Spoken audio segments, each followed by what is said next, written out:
So much for that US/Season 38 alliance, huh?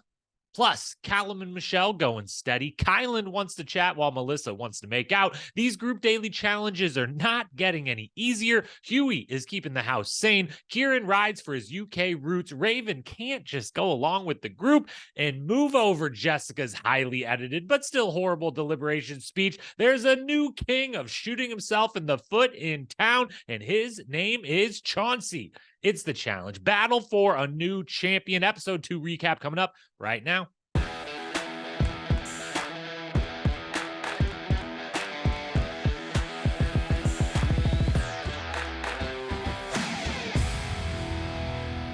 What up, my fellow challenge lovers? Welcome to The Challenge Historian, where we dive deep into all things MTV's The Challenge, past, present, or future if it's happening in the Challenge universe. We are here to document it.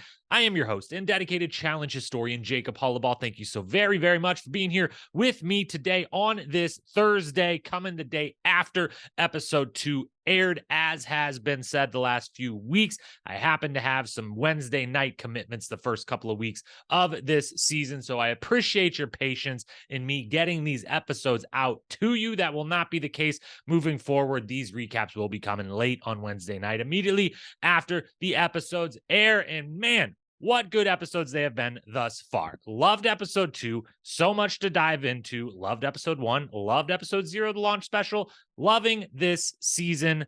I don't care if no one's watching. You at home seem to be watching, or else I don't know why you're listening to this podcast. If you are just listening to this and you don't watch the show, please DM me and explain the reason. There is no way I am that interesting that you could not watch the show and then still listen to this podcast. If that's you, you're the most incredible human that's ever lived, and also may want to rethink your choices in leisure activity.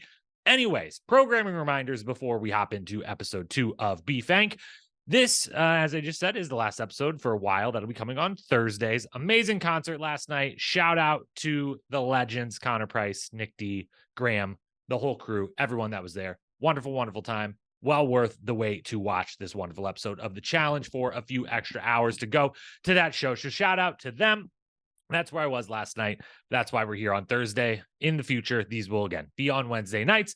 And in the future, what you can expect basically for the next month or two of this podcast through the rest of the year, I would assume, is just B-Fank coverage and Survivor 45 coverage. B-Fank on Wednesday night, Survivor 45 sometime between Friday and Monday, depending on when Tony and I can get that scheduled and recorded. So that's what's coming the rest of this week. You've got Survivor 45, the new episode out last night. I actually have not watched yet, so I don't know what happened, but I'm going to right after I record this. And then Tony and I are probably going to record Friday night, so that'll be out Saturday morning. And for the rest of this year, you've got season 39. When I say B-Fank, if you haven't picked up on it, that's Battle for a New Champion, season 39, and Survivor 45 coverage coming. And quick little tangent, quick little shout out to each and every one of you, and shout out to myself and to this show. I forgot to celebrate last time we were on here when me and Tony were covering the last episode of Survivor. That was the 200th episode of this show, which means this one is the 201st episode of The Challenge Historian. That is wild. That is crazy. I did have a quick moment where, if you remember, if you've been a longtime listener, for the 100th episode of this podcast, I did 100 challenge takes, 100 opinions. It was way too big of a project. It was way too big of an idea, but I did it and I completed it. And I had a moment yesterday where I was laying on the couch and I was like, 200 episodes. Should I do 200 takes? And I quickly decided that would be absolutely insane and that I shouldn't. So I didn't. So we didn't really celebrate 200 episodes in, though. Thank you so much for everyone who has listened to one of those episodes or all 200 of them. Every single one of you. It means the world to me that anyone listens to this, as I always say.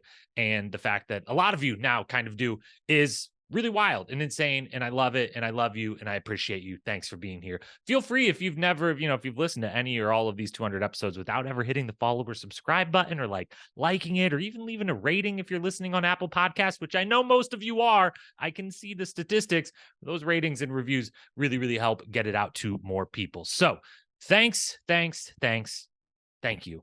And now, the agenda for the day, as always, episode storylines and highlights, awards, power rankings, predictions. You know the drill. Episode 2, B-Fank, coming up. Let's go.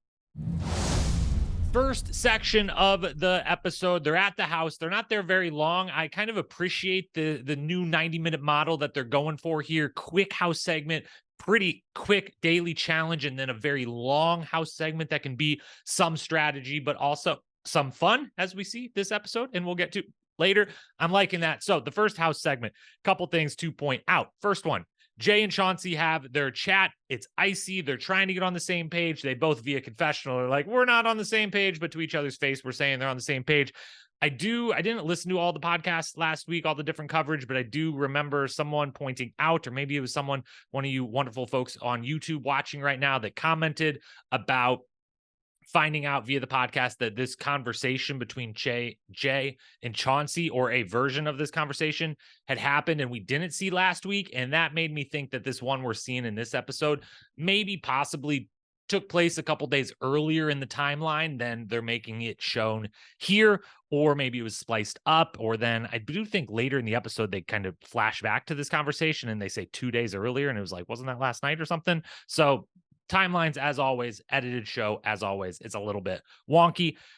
From Chauncey's point of view, though, and we'll come back to this multiple times throughout this podcast, obviously, because he eventually goes home, it's hard to be on the bottom of alliance. I know that. It's really hard to come in and be like, I am in the big alliance of this house, but I'm definitely on the bottom, and I'm not like super tight with anyone. I don't have a number one even. It'd be one thing to be on the bottom, but like, I got another person who I'm 100% confident. Now he's just like, I'm a part of this group, but I'm at the bottom, kind of floating on my own, hanging on, and you guys could just let go of me at any single moment. That's a very hard place to be. But at the start of the game, you've either got to be in or you've got to be out.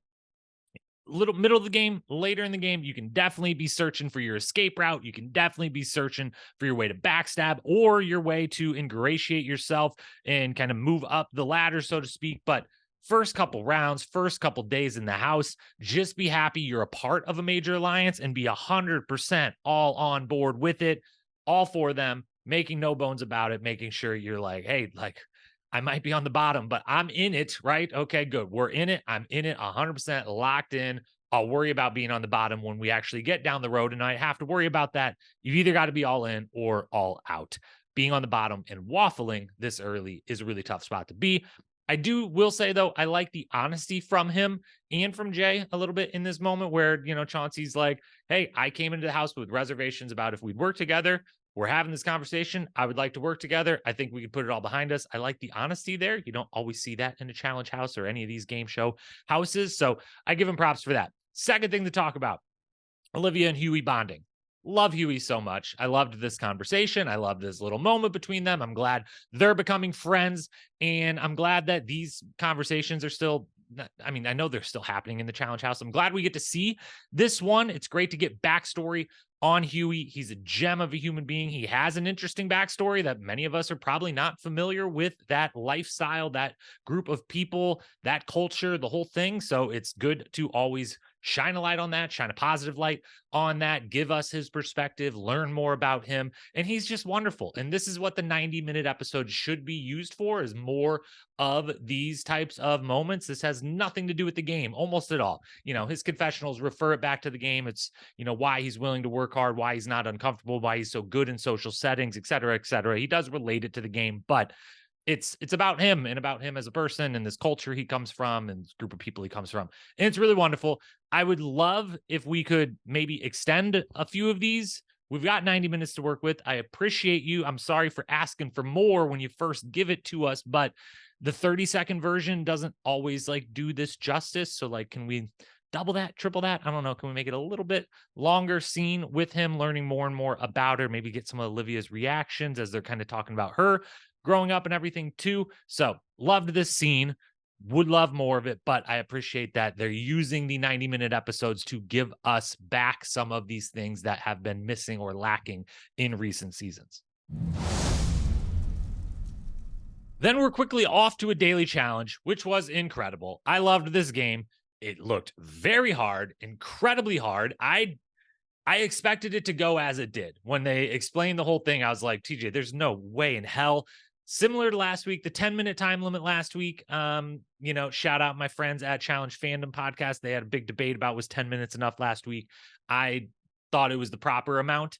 I thought it should be very, very hard, at least the first one. I saw the argument, though, why it maybe should have been longer. 23 minutes here does not seem like long enough at all. Does not seem long enough for them to get much, if any. And so it kind of went exactly how I thought, that they got a couple of people up there, 3 in the end.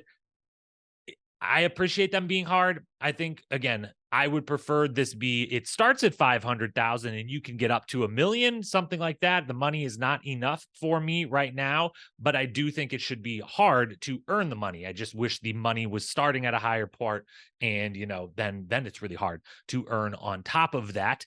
But as usual, I do have rules questions, because it seemed like there was different strategies that would have worked a lot better than what they did, but I'm assuming there was some sort of rule about you have to have a person clipped in every single one of the clips, because they did seem, both ropes, at no point when they were running out of time or anything did they ever be like, Emmanuel, you can clearly climb this rope if you needed to, just like free climb right up to the top of this.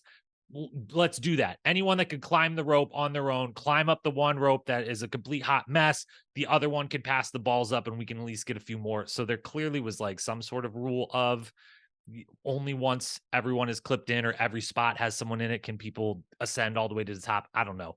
As usual, just tell us all the rules so that we have all of the information. And although I guess it supports all the podcasts out there that are having these people on to tell us everything after the fact. So in some way, it's a good thing. But I'm not sure that any group of challengers is getting all 23 balls. I'm just not. I don't know what. Maybe the cast of the Duel one was such an epic cast. Maybe one of the Inferno casts.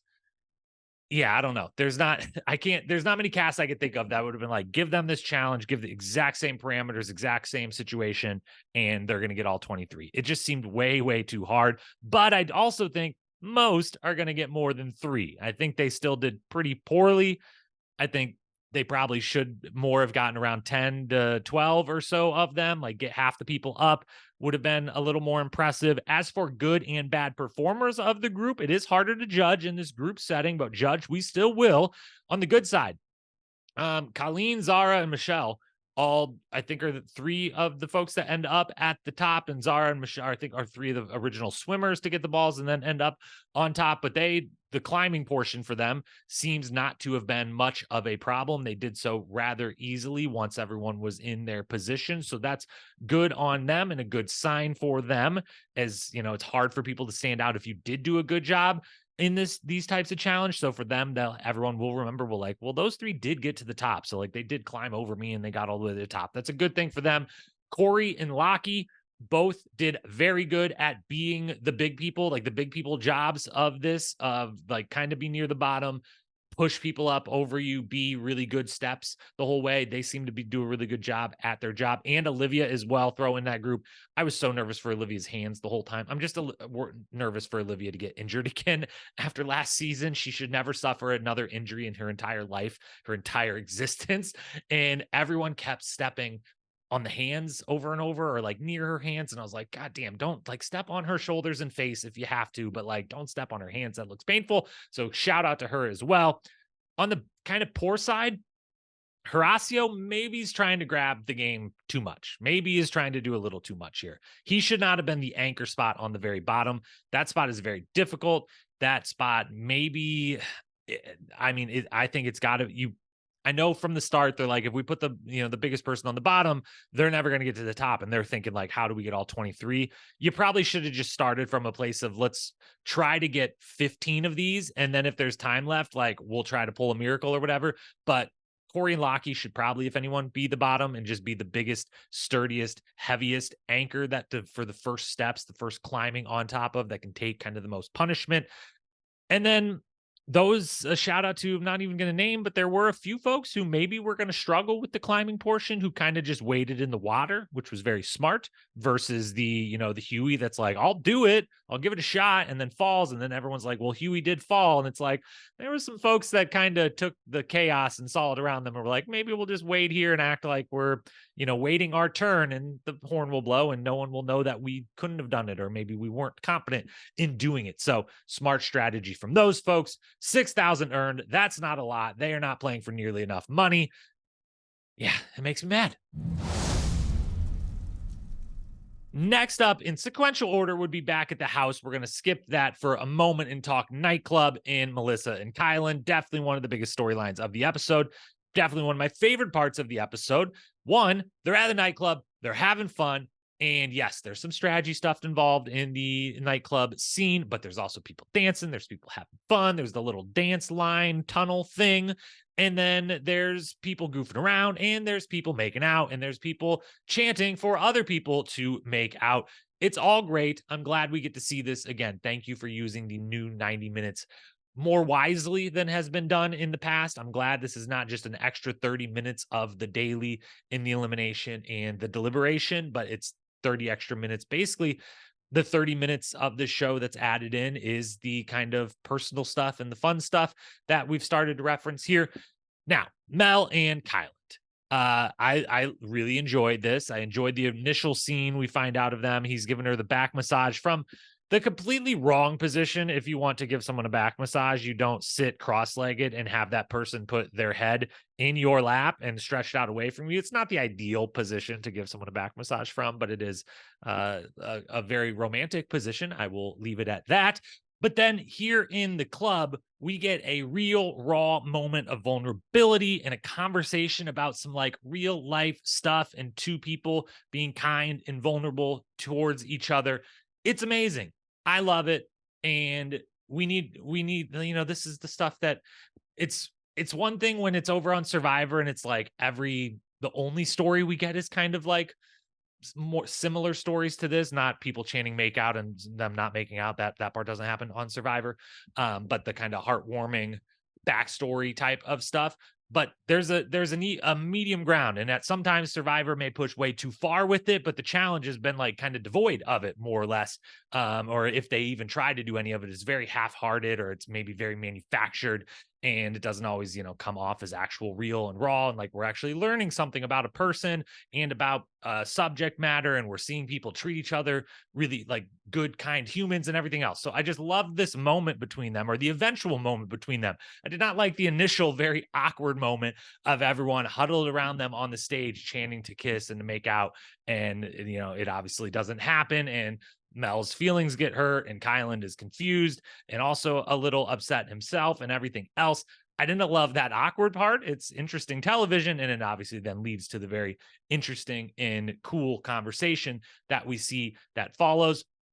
Kyland's continued openness and advocacy for neurodiversity is fantastic. Very much appreciate him being so open about that, talking so openly about it, and also being so kind which is the hardest part of, advocating for anything or kind of explaining life experiences that a lot of people wouldn't have to those people that don't have them.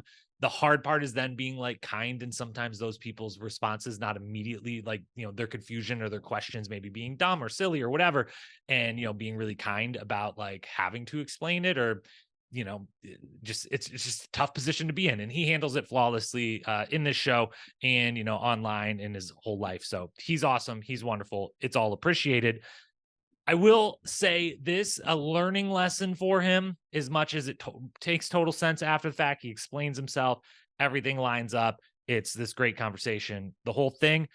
In that moment, you don't have to kiss her, but learning lesson for the future. If it's another uncomfortable moment strikes him of this nature, I can't know what's going through his head. I'm glad he explains a bit of kind of what's going on in his head and his mind at that moment.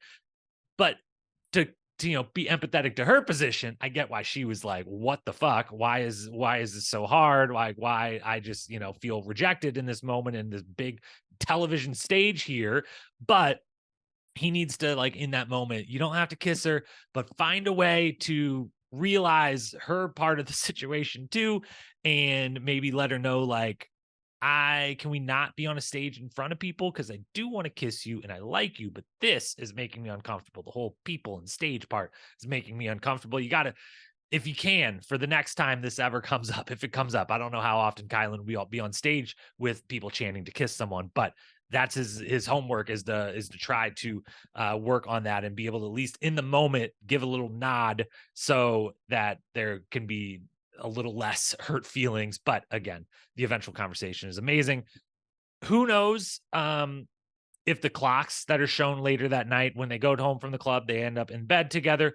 I never trust when the few times they show us a time clock, a timestamp, and in this particular instance, they show them getting in bed. I think they show like 2 a.m. and then it flashes forward to 2:30 and then 3 and then 3:30, and it's all interspersed with Mel's hilarious confessional, because the edit and the confessional together do make for a hilarious kind of moment, even if I don't believe at all that this was actually an hour and a half long, but that like they make it seem like Kyland just sat there massaging her and talking about the game for like 90 minutes while all she was like, can we just like lay down and cuddle and make out a little bit and go to sleep?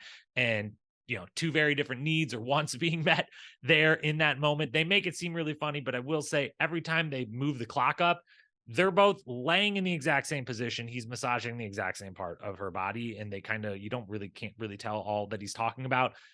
I'm doubtful that that was 90 minutes worth of him talking and massaging and her being like, can we cuddle and kiss and go to bed yet? I'm guessing it wasn't nearly that long, but it was a very funny scene nonetheless. And they're a super cute couple nonetheless. Now to the house politics.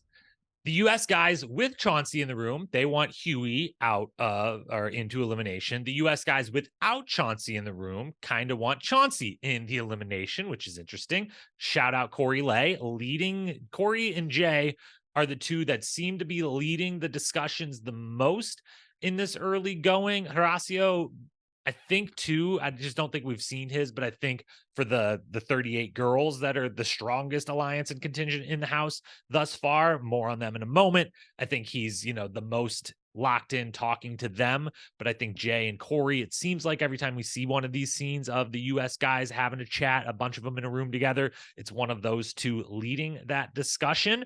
Nerys then comes in as well, and I love and shout out to Nerys for the strategic thinking. She's the one that comes in and is like, hey, let's think this through though.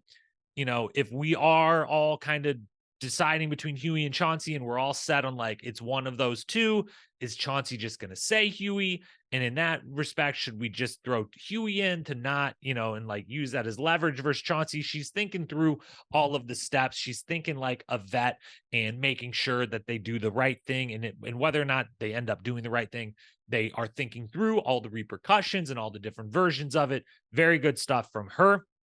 Hughie and Locky, meanwhile, they're having a bromance, blossoming bromance. I absolutely love it. The UK alliance is brewing. We'll come back to that momentarily. And I will say for Locky, very different look for him than from the UK season of the challenge, where, he's only there for a very short time of that very short season. We mostly remember that he smashed his face and it was horrible, horrible, horrible. And I'm so thrilled that it wasn't any long-term damage. Like you wouldn't know now or anything. It wasn't like he like permanently messed up his face or anything like that, or seemed to have any permanent long lasting damage. But man, it was horrifying. Man, it was traumatic for him. Man, it had to be super painful for him. But we had that moment. And then he had this weird relationship alliance with, I want to say her name was Ella, but I think I'm wrong, and I apologize, and I'm not going to pause and pull up Annabella, Arabella. I don't know. It was something, there was a Bella, there was an Ella involved in the name. But he, kind of had this little fling for a second, but then he like broke up with her, even though they weren't dating certainly, and hadn't even like hooked up or anything, but like he broke it off. It was very weird. It was very entertaining and intense, couple of scenes or whatever, but he was, a flame through that one to two episodes, whatever it was, on Challenge UK. And the look wasn't great. He kind of seemed not like a villain, but just like no one, he wasn't the most likable. And then he smashed his face and he left the game. And it was like, that's what we know about Locky. And in this season, we're seeing someone very different. I love the little bromance between him and Hughie.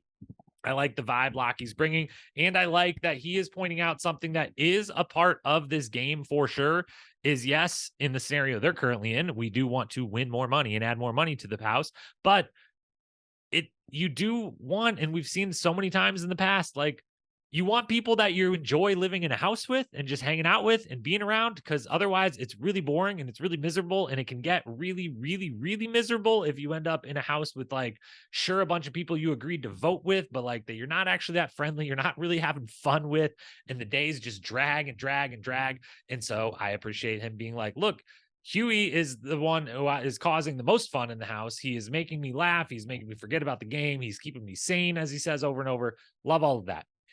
Then we get to the season 38 girls. Olivia and Nerys, the blow up that may or may not be coming will be legendary. That is not a spoiler of me knowing anything on this season. That is, if you pay attention online, again, some of it, I started paying attention to it because of a Challenge Mania event, all of which are made public by now. And Olivia's been a part of all of them. Nerys and Horacio are dating. Olivia, maybe, however that happened, maybe isn't loving it. So while they are in this moment, in this episode, absolute lockstep besties, riding for each other, number ones, leading this season 38/season 38 girls alliance. We'll see how long that lasts. If it blows up during the season, it's going to be incredible. But for now, they have a common enemy within their ranks, which is Rayvn. Rayvn has been defending Chauncey at the bar, or talking to Chauncey, trying to like help him out, trying to save him, salvage his game. She's pushed for Hughie when they have had big group conversations she's been a part of. And then she does some eavesdropping / information gathering from her crew that she immediately turns around and tells the UK side that is very clearly becoming a US versus UK thing going on. And she's now caught feeding information to them. So a sequence of events does lead to, yes, it's a little Mean Girls 23 from the Olivia, Nerys, Mariah, Michele, when they're sitting in a room like, that girl's messy. She's a problem. I knew my intuition was right. I knew I didn't like her last season, this, that, and the other. When it's like, Nerys, you didn't like her last season because she was partnered and still trying to be romantic with the guy that you first got romantic with in the house. Okay. That's why you guys had beef. I wish we would have got to see the big argument / fight that you had. It sounded like it was entertaining and they didn't show us it at all, which I don't know why they don't do that. Anyways, it does feel a little Mean Girls 2023 when they're like, she's messy, she's a problem. But it also does seem accurate that she's playing pretty messy and that she is a problem for their alliance and that they should not trust her and that she's not really a part of their alliance. You might say, if you're defending Rayvn, yeah, they never wanted her to be a part of the alliance. And I would say, well, that's a challenge house for you. You got to play the cards you are dealt. And she's playing them, but in a very chaotic fashion. She just needs to have come into this and just, similar to what I said about Chauncey at the beginning of this, roll with the group 100%. Don't be floating. Don't be waffling early on. If you're not in the conversation directly with them, then, have their back. Don't do the spy thing. Don't do the relaying of info thing. Don't just be the only contrarian voice. And then if you're going to be the contrarian voice, like really, really stand up in that meeting and be like, we're all thinking about this wrong. This is why. Lay out the reasons. Don't just be kind of like, I don't know. I kind of think we should go for Hughie. I think we should have Chauncey's back, and, not a real argument other than just like, we should have his back and not his. You can backstab them later. You got to build trust first. So just like I said about Chauncey, if you feel like you're on the bottom, if it feels wishy-washy, great. Either don't be a part of it then right from the start, or be 100% in and convince them you're 100% in and act like it for at least a little bit of time, enough to build up that trust and get into a position where you could actually do something with it and hurt them with it later on. Now the UK alliance, referenced a couple times, it's clearly coming together. Ciarran confirms what I thought I heard last episode, and then I felt weird. I mentioned it to Tony on the Survivor podcast, and he didn't remember it or hadn't picked up on it. And I was like, am I crazy? Did I hear that right? I did hear it right. He was born in Manchester. He had made a UK reference on the episode 1, and I hadn't remembered it. But in here, he makes it very clear. Born in Manchester, originally, from the UK, moved to Australia. He doesn't say what age, but I think he referenced, pretty young, but that he feels right at home with the UK folks. And especially now that the other Aussie in the house is gone, he has no reason not to just be like, I'm just one of y'all. Our accents aren't that different. And I was born in the UK anyways. So here we go. I'm part of the UK and I'm kind of leading the UK group. This is great. This is obvious. It was probably bound to happen given how tight the U.S. crew seems at this point. It does leave the most interesting folks in the house from an alliance political standpoint as the non-UK international folks who are now clearly just like purely floating. They're interesting. Where are they going to go? Which side are they going to pick if they do pick a side? Or can they be the ones that pry off some of the folks like a Rayvn from the bottom of an alliance that is going to get targeted, or maybe a Hughie if he feels like he isn't as high in the UK alliance as others? And those three main ones are Emmanuel, Berna, and Kyland. Those three, they all seem to maybe be leaning a little US season 38 side. We see Emmanuel come in the room a couple of times for some of the all guy conversations that are all the US players, and then Emmanuel kind of comes in here and there. We know Berna, wants to be close with Michele. I think we see Kyland pop in the room a time or two, but it mentions in this episode she's very much playing in the background, as she should. Very, very smart. We'll see where they go, but that's the most interesting domino to fall next of like, if those three side with the UK and do a full international versus US thing, the numbers start to get a little closer to even. If they don't, the numbers aren't, and the UK folks are pretty much screwed. So that's that. Deliberation, you know who else is screwed? Chauncey is screwed because just horrible. Just horrible. Okay? Unbelievable. If I were to try to defend him, this is how I would do it. I like his strategy. If in his mind, he's like, all of these people are going to respond with, you never have. And no one else is going to be like, you played one season for like how many rounds? Like, you don't have that big of a track record to go off of. So not that impressive. In his mind, he's going to be like, have I wronged you? Have I wronged you? Have I wronged you? They're all going to be like, no, never. You're loyal. You're loyal. You're loyal. And then everyone will be like, okay, great job. You proved your point. It goes the opposite of that. And it didn't have to.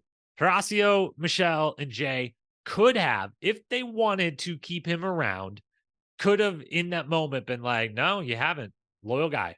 You're, something to that effect. And not mentioned the minor transgressions that have taken place against them from Chauncey. To be fair, transgressions, sure, votes are votes. They count.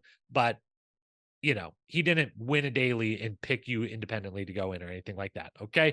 Didn't really target any of them. He voted with a big group of people when he kind of had to. As one of them says in confessional, I would have done the same, but it is what it is. I think Michelle's like, I would have done the same, but like it still counts or whatever, They could have done that and then used it as leverage, like went to him afterwards to be like, Horacio could have been like, yeah, you're loyal. And then afterwards been like, Chauncey, you do know that like you put me on the spot back there and I said you were loyal, but like you did vote for me one time and I'm not holding that against you, but I just want you to know that like I just covered for your ass when I didn't have to. I could have said you have voted for me before back there. And it could have been extra leverage to keep one of the bottom waffling members of their alliance more in lockstep with them. Who knows if that's better strategy or not, but a horrible elimination or deliberation from Chauncey takes the new crown. Jessica has it for 1 week. And now Chauncey has it. Maybe we'll find out this was highly, horribly edited against him as well, as we kind of did about Jessica's. But regardless, he's the new king of shooting himself in the foot. Then we get to the arena. Unbelievably good game. Loved the game. They are finding their stride again with these, like for real. I loved this game. Strategy, endurance. It's fantastic. Really, really great stuff. In a minor way, mostly because the name and the lights, reminded, at least I had flashbacks to Devin upsetting Bananas way back when on Vendettas. Was that Vendettas? Yes, that was Vendettas, because then him and Tony were Final Reckoning partners, not Vendettas partners. That's how that all went down. So minor flashbacks to that, a bit of a different game in the end, but still running and doing a little bit of a light-based puzzle. It's just so good. It's just so good. And that I don't have anything more in depth to say other than I loved it. And I thought it was really smart and really cool and really fun. And it was visually appealing and it was interesting to watch. And yeah, the whole thing across the board, maybe even A+ elimination design from this guy. Chauncey makes the right call as far as who he goes against. He reads the situation correctly. You can turn and look and you're not 100% sure what's going to go down, what the rules are going to be. But it's pretty clear from all of the things, 2 different colors on either side, sitting in a ring around this middle console that has open holes that look like those things fit inside of. You're pretty clear somehow, some way you're putting those in there. So you can pretty much assume like there's strategy involved and there's running involved. You don't know it's 3 rounds and endurance is really going to play a part. You don't know it's, 3 in a row, Connect 4 style type of thing, but you should be able to surmise, and it seems like he clearly does. We're going to be running around, putting those things in there, and there's going to be some reason why we have to do it. It's not like first to do it or something. And so he makes the right call in, if it's clearly strategy and pretty obvious, you'll have to put the things in the holes, which indicates running, pick another big dude who you hope isn't very smart. You want to go as big a dude as possible from the running endurance standpoint, and you hope they're not that smart at puzzles either. And this is your chance to get a big person out versus if this was some big headbanger where strength and size are win the day. This one's not. Speed and strategy win the day. So get one of those strength and size type of people out. He picks correctly, not in his alliance, a threat if it does come around to a strength size type of thing. And so good pick on Locky. It ends up costing him. He loses, but it's still the right pick. As for the performances, man, Locky round one strategy really, really, really. I mean, it's unbelievable that he then hangs on at the end in the third round when it's hard with the editing again. I don't know. Did he have 4 left? Did he have 5 left in the third round after Chauncey finished putting all of his in? And if you're putting them in that much faster, you should very clearly be able to set up the best case scenario to score a bunch of points and the other not score very many points at all. So the fact that he basically zombie walked his way through the third round and still hung on to win by 1 is insane and a testament to how great he did on the first round and dialing in the strategy right from the start, nailing the diagonals, nailing how the main thing going in is like the placement of the first couple need to be 2 spots in is probably ideal. Leave 2 open where you're filling inwards. And so whatever's left at the end, if you are a little faster, is pointless spots on the very end that can't produce a row of 3 no matter what. But he gets the strategy. He eventually gets the win. He also, though, proves that maybe he should be kept around for a final once, he should maybe be kept around for the early part because, again, he's done pretty well in both of the daily challenges so far. So maybe he can help you win a little money. But then also after that, maybe you want to keep him for the final because, boy, he ain't running a final. That's for damn sure. He is not finishing a final that is any final that we've seen for the last 15 years. It's just not going to happen. He is so gassed. And this is tough. And it's really a lot of running. And your adrenaline's going, and it's one thing to be gassed, but it's another thing to be like, it seemed like he wasn't going to finish and that Chauncey might win because Locky might pass out and not be able to finish the third round. So he won, but he also lost a little bit as far as we now know that maybe he doesn't have a shot at winning in the end, possibly, unless a very specific type of final is set up, but maybe that helps his chances of getting to said final. We shall see. Chauncey goes home. Him and Amber are wonderful. Shout out to Sonny. I hope they have the best life ever. I do want to see Amber back on the challenge. I don't know 2 seasons in if we need more Chauncey. I think he's an incredible human being. And again, I can't wish for more positive things to occur in his, Amber, and Sonny's life. But maybe the third time would be the charm. We just haven't gotten a lot. And I thought I had high hopes for this season not being there with Amber and a bunch of people he doesn't know that he, partnered with her. It was very obvious that it kind of just becomes the 2 of them off doing their thing. This season, I was hoping we'd get a little more other than just like he's a solid athlete and, is going to hopefully be a great dad. Seems like he wants to be and will be a great dad. And that's about it. And so props to that. Go be a great dad. And we move on with the show. Handing out some awards for the best quote. Sincere apologies to any and all of the above. Melissa, Ciarran, Olivia, maybe others, maybe Big T. I don't know. I watched this really late last night after this amazing concert. I was on this high and I had a few drinks and the whole thing.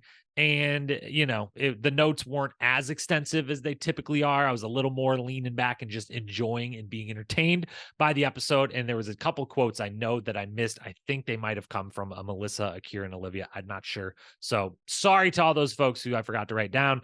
I will give some nominees to Asaf for at the very end.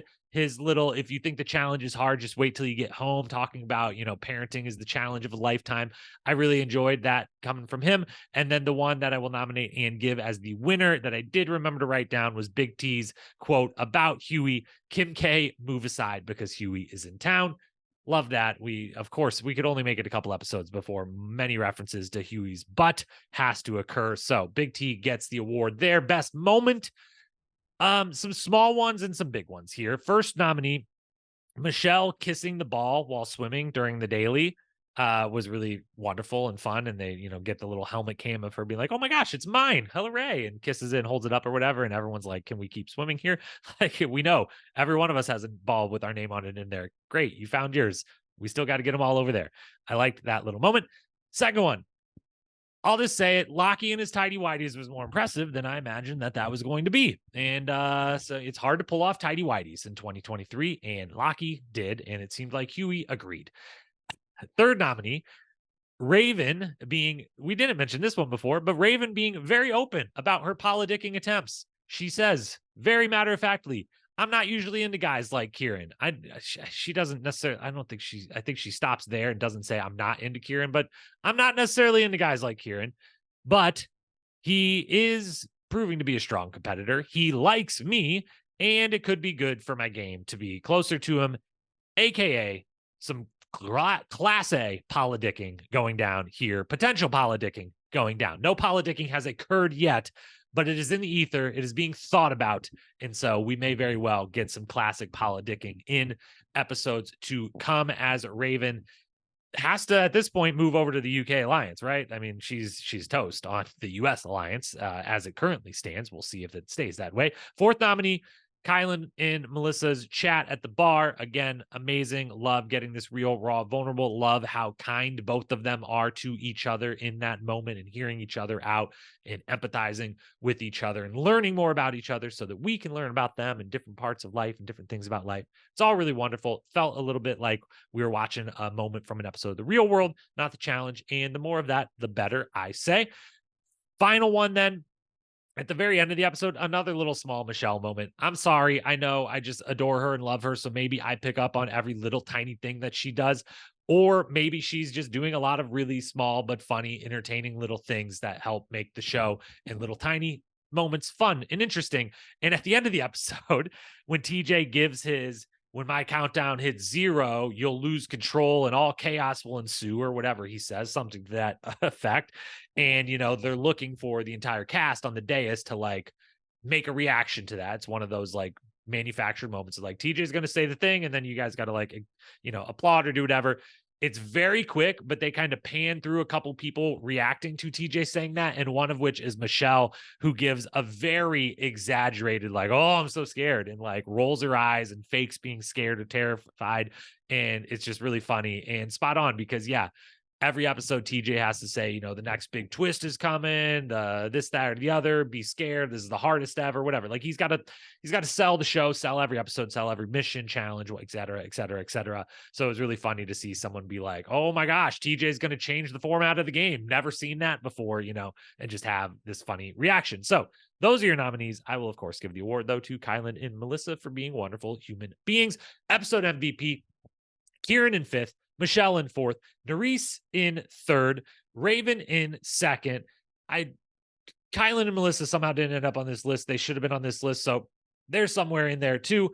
But I will give the MVP of the episode, as messy as Rayvn was, as good background politics as Nurys was playing, as interesting little moments as Michele was having, as wonderful and Kyland and Melissa are, and as prominent as Ciarran is becoming on the UK side of things. I'm giving the award to Locky. He was very present all throughout the episode. Good confessionals, fun bromance with Hughie, gets the win in the end, does the "Are you not entertained?" Always love someone pulling that quote out. And just through and through, I just think, shout out to Locky for really turning things around. If he loses this elimination, he Challenge Stats had a few good tweets about, would have been, if we still consider this the first boot of the season, first male boot of the season, he would have been an illustrious company for being 2 for 2 first boot of the male sex, and first boot overall, and just some categories you don't want to be in, some history you don't want to be a part of. And so he avoided all of that. He is your episode MVP. As for the power rankings, it still is a total cluster. It still doesn't make sense. It's still really, really hard to decide, who is going to rise amongst this pretty evenly matched group. There are, the alliances are taking shape, and there are definitely people who have a way better standing in the house than others, a way better position. I'm still going to keep things split between the women and the men, Eventually, I will go to one list because there is only going to be one winner, which I don't really love, but it's what they're doing. But for now, we're keeping it men and women. Men first. Corey Lay retains his top spot. Again, we see him kind of leading things again in one of the meetings here, and I think he's an absolute threat in every type of elimination and every daily type of daily challenge, and could, for a big person, the only thing I have is where is the final located? Because with anyone who's that tall and that muscular, you do have to worry about if they get on a mountain. That is just harder for those people. We've seen it with CT. We've seen it with Zach. We've seen it with a bunch of people. We've seen it with Fessy. You guys don't want to, me to bring up Fessy, so I shouldn't have. But that is my only concern about Corey Lay's game right now is like when he makes this final, is it going to be on a mountain or not? Because if it's on flat ground, I think he definitely could win it. If it's on the mountain, things are going to be a little harder. He retains first. Horacio retains second. We don't get any fallout of his Big T vote yet. I think that might be coming when they get back to potentially voting for female next week. We will see.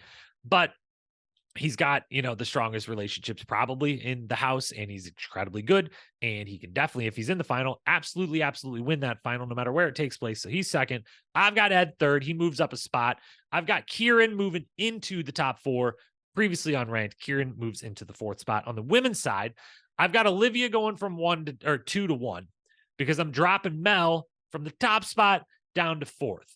I do think the US is at an advantage over the UK a little bit here. And we know from the next week on, and originally from the trailer, that we now know from the next week on that the fight we see in the trailer between her and Berna looks to take place next week. That's pretty early to be getting chest to chest with someone, yelling in their face in the house. So she at least has to be bumped down a little bit. So Olivia moves up to the top spot.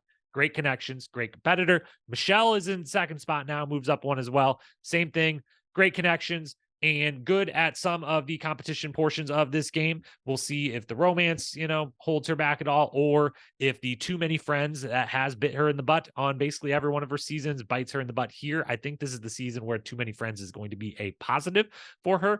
Zara moves from unranked into third. I kind of forgot she was there in the first episode. We see her a couple times this episode, and it feels like a reminder. Oh yeah, really good runner.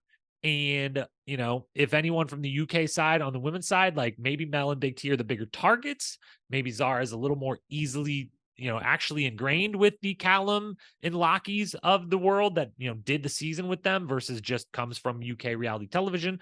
I got Zara in third. I got Mel in fourth, and I got Nerys in fifth. Why do I have 5 for the women and 4 for the men? Because last week I had a 3-way tie, and this week I kept one of the names. I only removed one name from the list, so now we have 5. I don't know. That's just how it is. Olivia, Michele, Zara, Mel, Nerys, Corey, Horacio, Ed, Ciarran. That's your power rankings, your predictions. I went 0 for 2 last week. I thought we were going to do better with this season. We did so horrible on Challenge USA 2. I thought we would do better. I thought we'd get back to being a good predictor of this show.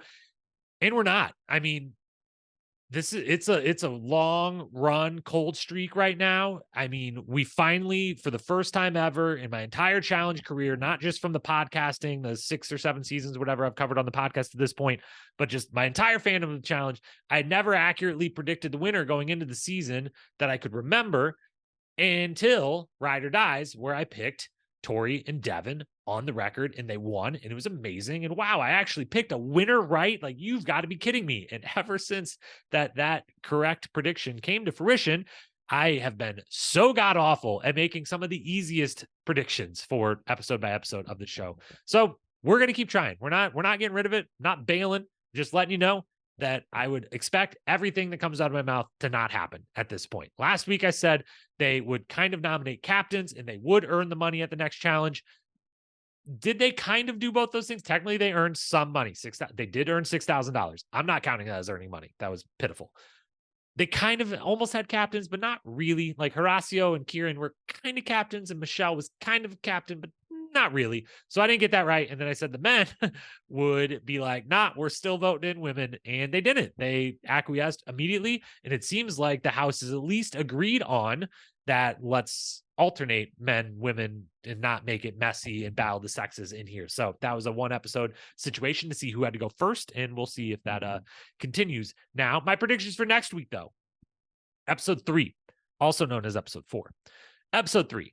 I do not think they're going to get the money. I don't think they're going to get it at all. Now, if it's a situation like this episode where they could get partial, I think they get the same very small partial, like 10% of it or whatever, like, kind of a pitiful performance again.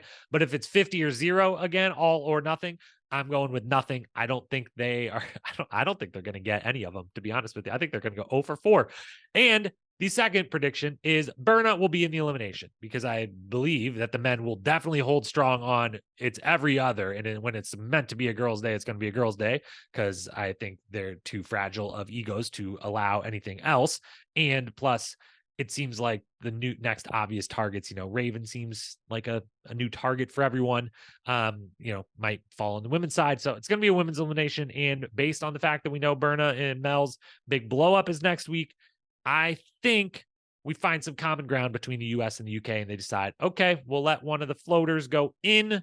She's been, having a tough time in the house. There's a big fight. Let's throw in Berna. So they don't earn the money. Berna is one of the participants in the elimination. Those are your predictions for next week. And that is all for the podcast this week. Thank you, as always, for being here. Like, subscribe, follow, all of that. DM me at Challenge Historian on Instagram if you want to chat the challenge. Thank you one more time for 200 and now 201 plus episodes of this podcast. It's been so wonderful. It's been so fun to talk for. The average length of these shows, when you count some of the 3-hour full season recaps it's probably been 250 hours of content on this show. I've talked into this microphone for probably 250 hours. And some of you have listened to every single minute of that. That is wild. I love you. I appreciate you. Thank you. You bring a lot of joy to my life, letting me do this and knowing that anyone listens. So appreciate you. We'll be back sometime this weekend, probably Saturday morning, with that Survivor 45 coverage. We'll be back next week with some continued B-Fank coverage. Until then, peace.